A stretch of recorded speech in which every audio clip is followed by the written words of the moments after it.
the Pebble Beach Golf Academy, on the show. He invited me over to spend some time on the robot.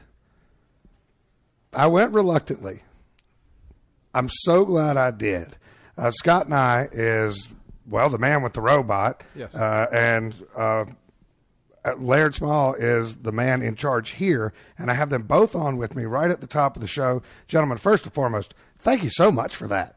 I'm a little sore. I'm not going to lie to you. That was fun, wasn't it? It was fun. You were teaching a lesson, so I started with Scott. First of all, I got a lot of inquiries about how can people find out more about the robot. So let's start there, and then we'll explain what it is for the listeners who weren't with us yesterday. Okay. Well, they can go online to RoboGolfPro.com or to TourboundGolfAcademy.com. And now explain why this thing's so cool. Well, basically what it can do is give you the feel of the proper moves in the golf swing. So where language has not been the best way of using golf instruction, now we don't have to say anything. You can get on the robot and feel the different positions. Well, I was imagining, and Laird, I know you're old enough, Scott. You may be. I was imagining the old disc. Remember the old disc that we all had on the driving ranges, and it was an effective tool. Yes, it was. And it was attempting to do what this does, basically. But this does it in so many different ways. I mean, I got to swing at it like Jim Furyk for a minute today. And by the way, Jim, God bless you. But you can show anything. And so we had some interesting conversations that I want to attempt to recreate here. One of the questions I asked Scott, whenever I was getting instruction as a player, whether it was a junior player, an amateur player, or as a professional, the instructor had me exaggerate moves to try to implement the feel.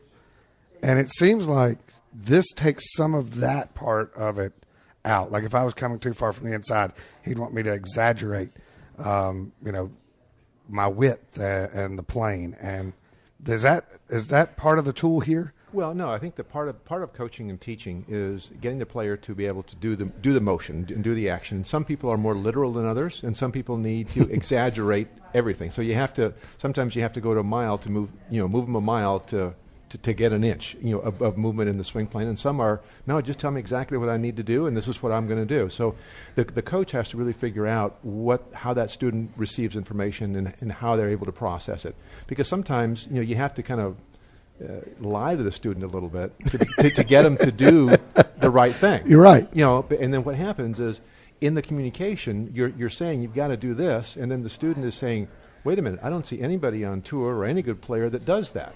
So they're interpreting the message literally when we're trying to actually make it figuratively to get them to do the motion and do the action.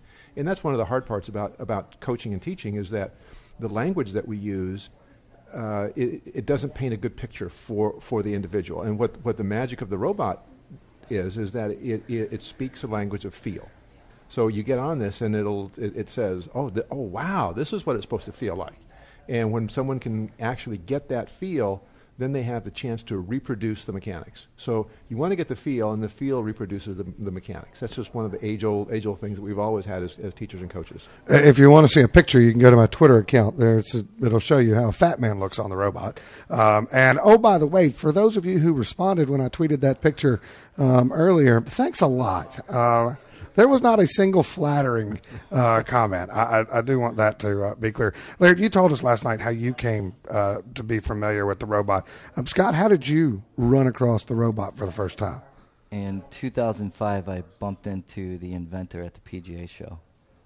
Was he on display there? It was on display, but it was their first prototype, and by the time I bumped into him, it wasn't in working order. Okay.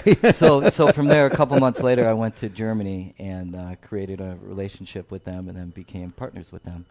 So some of the new models coming out are a collaboration of myself and other golf professionals, Laird, other golf professionals that have said, hey, can we make it do this? Well, and I would think that this is, I understand, budgetary restraints. There's no way this thing's cheap. But I would think that this is the type of tool that as soon as a professional, a teaching professional like yourself, Laird, sees it, says, I have to have this?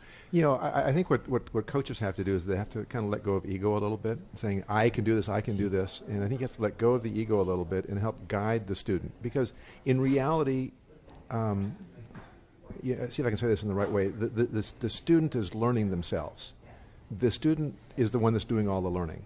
So the robot is helping them to do all the learning from a feel standpoint.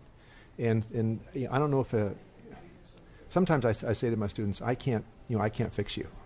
Really? But I say that to them in the vein that is, they have to come up with the feels that they can interpret. I'll coach them and I'll guide them to where they need to go, but I can do this specific movement for me. Right. Like, I know how to do this movement. I know how to have lag or come from the inside or open the club face or how to. I know how to do that because I have all the experiences and the feels because I've learned how to do that. They don't know how to do that, so they have to come up with their own feels. I'll coach them and guide them to that spot, and then they'll say, that's what it is, and they'll come up with a different interpretation than maybe that I had. One of the things that I noticed today, and we just broached on this at the driving range, and I'm with Laird Small and Scot W.R., talking about the robot that you can see pictures of online. Again, go to tourbound.com. Is that right, Scott? Sure. Yeah. That'll do, or RoboGolf. RoboGolfPro.com. RoboGolfPro.com. Everything's becoming automated these days, guys. You're liable. They're not even going to need you in another 20 years. No, you would think so, but you know what's interesting is that people think that, but the more skilled that the golf professional is, that knows the plane, that knows about learning, that knows about where the club should be, you can actually make the machine do more dynamic things to really help the player's growth. So the more knowledge that the coach has, the better they can use the machine to actually help the player to improve faster. One of the things I realized today when I was on it, and I'm a lot bigger now than I was when I was a competitive tour player, and I am a lot less active. I sit for 5 miles a day now rather than walk 5 miles a day. And that physically when I was on it and it was creating width in my backswing or moving it to the top, and I'm holding on. And you can let go at any time. If it's going to hurt, right. Stop. But it was just stretching me, and I realized that physically, because of the shape that I'm in, because of the age that I'm becoming, and all those, physically, I would have to do some work to get my swing back to a place where I could actually launch it the way that I used to. And you guys have come up with a program within this program to help people do that. Yes, and so everybody has restrictions of some type or other, and based upon how Dustin Johnson doesn't have any restrictions. He flies the friendly sky. I mean, the average player. So they may have some restrictions in their motion. So we do a functional movement screen of the individual. They're on the robot. They can say, this is tugging, this is pulling. I don't have the stretching that I have here. So we do a functional movement screen. We create some exercise protocols around that to be able to give them the flexibility and the strength to be able to support those positions. Because golf is really a game of stability. And the more stable that you are, the more forces you can generate, the better balance you'll have, and the more repetitive you'll be. So we're also creating, an exercise program around it that'll help them achieve their goals, whatever they might be. The one aspect of it, Scott, that I would say still there may be some progress to be made is in the lower body. I mean, obviously, the club is getting swung for you, but it's not shifting your weight for you. It's not creating the positions. It's pulling. If you're holding on, it's pulling you, right.